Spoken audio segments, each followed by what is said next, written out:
11 മണി മുതൽ 3 മണി വരെയുള്ള സന്ദർഭങ്ങളിൽ നമ്മൾ അത്യാവശ്യങ്ങൾക്കല്ലാതെ പുറത്തിറങ്ങാതിരിക്കുക.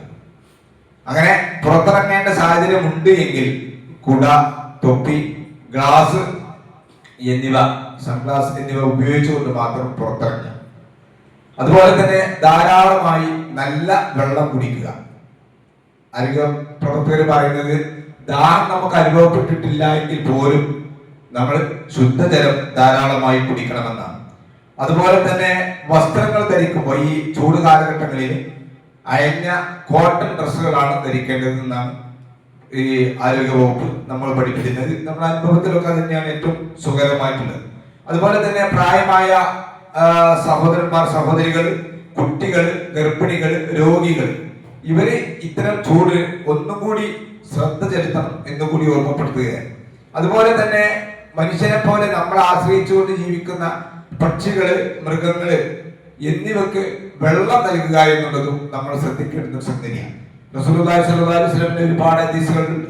പച്ചക്കറികളുള്ള എന്തിന് നിങ്ങൾ സ്വതക്ക ചെയ്താലും അത് പുണ്യകരമാണെന്നാണ്.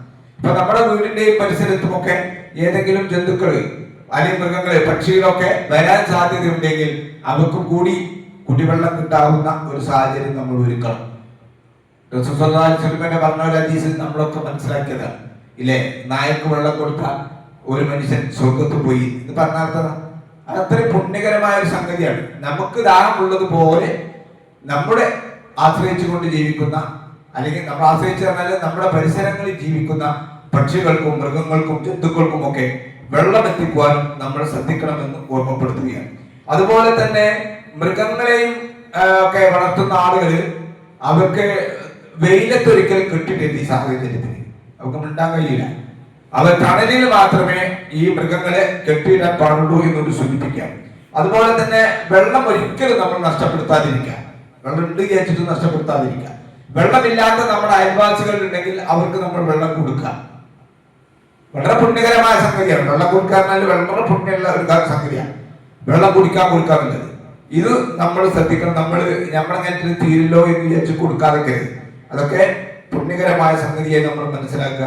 പിന്നെ നമ്മൾ മനസ്സിലാക്കേണ്ട സംഗതി, ഇതിനൊക്കെ ശാശ്വതമായി പടച്ചോണ്ടിരിക്കുന്നതിന് സഹായം കിട്ടണം. വെള്ളം കിട്ടണം, മഴ കിട്ടണം. മഴ കിട്ടാൻ വേണ്ടിയിട്ട് നമ്മൾ അള്ളാഹുവിനോട് പ്രാർത്ഥിക്കുക.